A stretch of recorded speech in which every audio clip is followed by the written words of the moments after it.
শুভ দুপুর বন্ধুরা, কেমন আছো? আশা করছি ভালো আছো। তো এগুলোকে কি আলু বলে তোমাদের ওখানে? আমাদের কিন্তু এখানে দেশি আলু বলে। তো এগুলো হলো পেঁয়াজ আর লঙ্কা দিয়ে ভাজা করছি গরম গরম। তো কে কে খাবার চলে এসো। আরো একটা জিনিস আছে দেখাচ্ছি।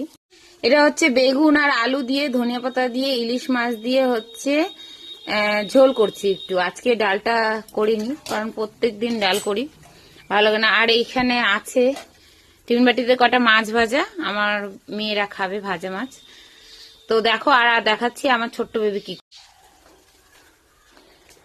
মা, মা তুমি কি করতেছো? ও মা দেখো, এখানে একটা গ্লাস ছিল, গ্লাসের মধ্যে এই জিনিসগুলো ঢুকানো ছিল, ও সব নিয়ে ফেলে দিচ্ছে।